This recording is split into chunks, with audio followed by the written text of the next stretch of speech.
Boa tarde, turma. Como é que vocês estão? Espero que vocês estejam super bem, tá certo?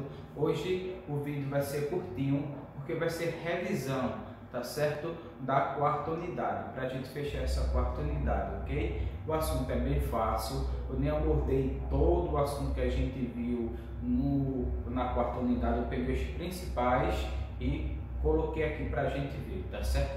Então preste bastante atenção. O primeiro assunto que nós estudamos foi, e que está caindo lá na prova, equação exponencial, certo? Ô professor, o que é equação exponencial? É quando eu tenho a incógnita, que é o valor desconhecido, no expoente, tá certo? Então veja só, quando eu tenho a incógnita aqui no expoente, eu tenho uma equação exponencial. Ô professor, como se resolve isso? Se você parar um pouquinho para refletir e lembrar das atividades que nós fizemos, veja só. Nesse caso aqui a base é 2, não tem como eu simplificar. Mas nessa aqui a base é 8. Então, para eu resolver uma equação exponencial, eu tenho que deixar as mesmas bases iguais. Então, o que eu faço? Eu pego 8 e fatoro. Fatoro o quê? Dividindo por 2. 8 dividido por 2 vai dar 4. 4 dividido por 2 vai dar 2. E 2 dividido por 2 vai dar 1. Então, 8 é a mesma coisa de 2 elevado a 3. Porque o número que se repete é 2 e tem um 2 3 vezes. Aí eu posso escrever assim: 2x mais 1 igual a 2 elevado a 3. Aí o que acontece? Já que as bases estão iguais, eu corto a base, tá certo? Eu fiquei com o quê? Com os expoentes, que é x mais 1 igual a 3. Isso aqui é uma equação do primeiro grau. Isso aqui poderia, se tivesse um 2 aqui em cima, poderia ser uma equação do segundo grau. Aí você resolve por delta e bhaskara, que vai cair na revisão e na prova. Mas aqui eu dei uma equação do primeiro grau. Então tu vai organizar a letra para um lado e o número para o outro. Aí vai ficar assim: x é igual a 3 e esse 1 vai para o outro lado, menos 1. Então x é igual a 2. Descobrimos o valor desconhecido nessa equação exponencial aqui. Do mesmo jeito, nós aprendemos função exponencial, certo? Na equação, o nosso intuito é descobrir o valor de x. Na função exponencial, ele me disse o valor de x, certo? O meu intuito aí é descobrir o valor de y. Professor, aqui não tem y, tem sim. Quando eu digo f de x é a mesma coisa de y. Então aqui eu posso trocar, ó.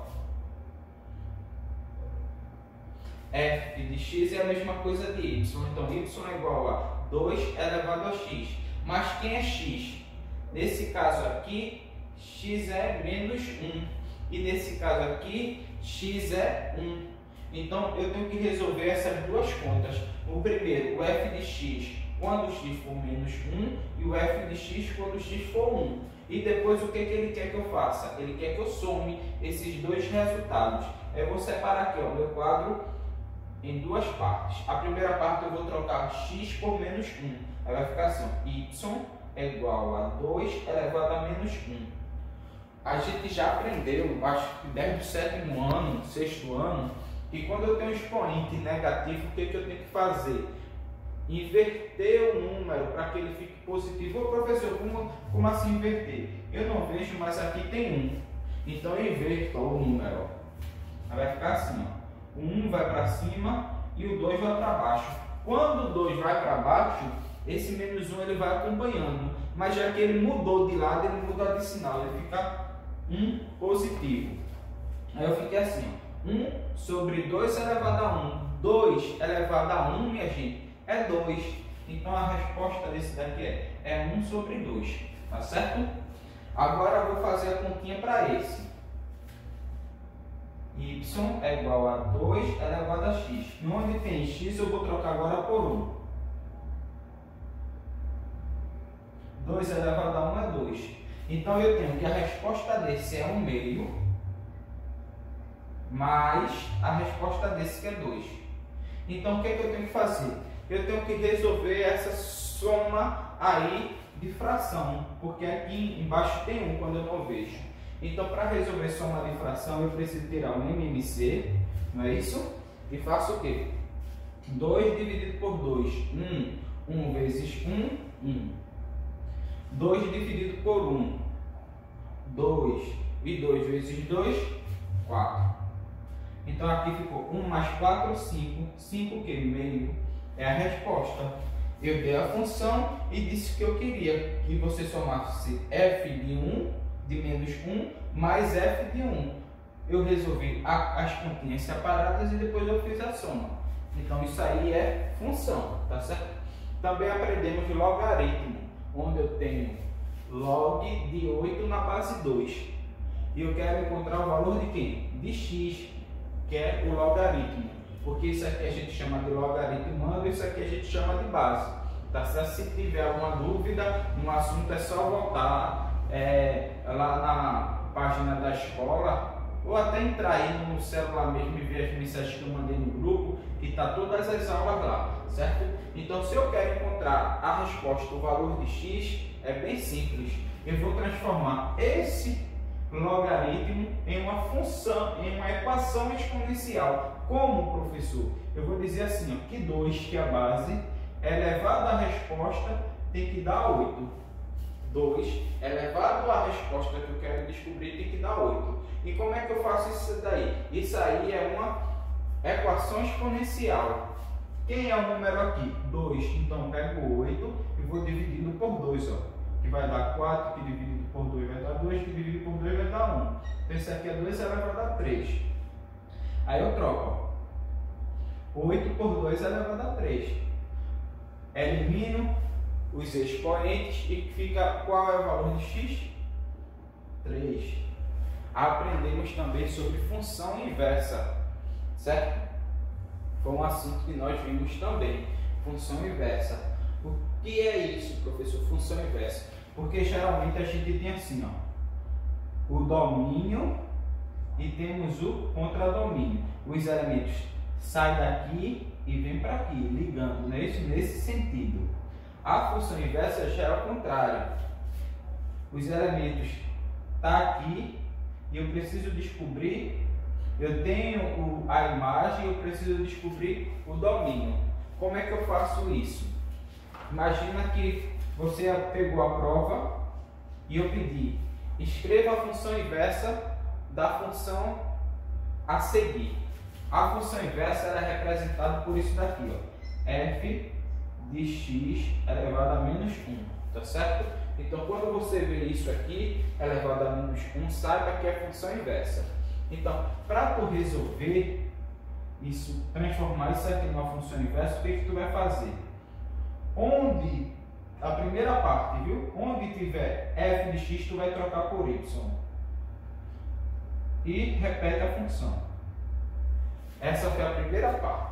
Bem simples, né? A segunda parte, tu vai fazer o quê? Onde tiver x, tu vai trocar por y, e onde tiver y, tu vai trocar por x. Aí vai ficar assim.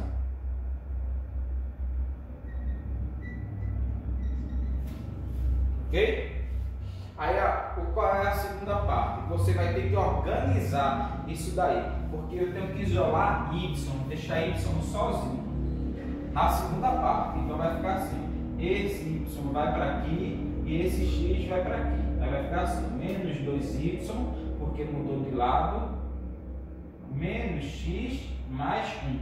Só que a gente está cansado de saber que o primeiro membro não pode ser negativo. Então eu multiplico a conta toda por menos 1. Aí vai ficar 2y igual a x menos 1. Quando eu multiplico por menos 1, sinal inverte. Então y é igual a x menos 1 dividido por 2. Essa daqui é a função inversa, tá certo? Bem simples. Aí tu vem aqui e coloca, ó, a função inversa é x menos 1 sobre 2. A função inversa dessa é essa daqui. E também estudamos sobre função injetora, sobrejetora e bijetora. Qual é a diferença dessas funções? Tá certo? E vai estar caindo lá na prova, umas 3 questões, tá certo? Veja só, função injetora é quando eu tenho um elemento do conjunto A ligado a um elemento do conjunto B, tá certo? Então, todos os elementos do conjunto A têm que ter correspondente em B, ok? Não é obrigatório que todos os elementos de B estejam ligados a um só de A, certo? Professor, não entendi. O que é que eu disse? Não é obrigatório que todo elemento de B tenha correspondente A, mas é obrigatório que todos os elementos de A tenham correspondente em B. Já na função sobrejetora, todos os elementos de A têm que estar ligados a elemento de B. E aqui não pode sobrar nenhum elemento de B sem estar ligado a A. Professor, não entendi. Veja só, veja a grande diferença da injetora para a sobrejetora. Na injetora pode sobrar elemento. Na sobrejetora não pode sobrar nenhum elemento. Todo elemento do conjunto B tem que ter correspondente em A. Tá certo? E na bijetora funcionam as duas coisas.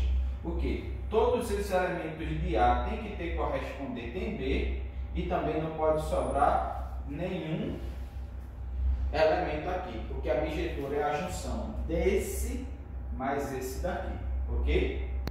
Então, você é isso basicamente que vai cair na prova. Qualquer dúvida, fale comigo, tá certo? E vai cair também na revisão, né? Qualquer dúvida, fale comigo, eu posso demorar um pouquinho para responder, mas quando eu ver eu respondo, tá certo? Vai ser bem fácil, pode fazer com calma, certo? Sem pressa nenhuma. Ah, professor, não deu para lhe entregar na hora, manda uma mensagem, professor, eu vou mandar mais tarde. Beleza, mas com tanto que manda, que vai valer nota, tá certo? E até a próxima.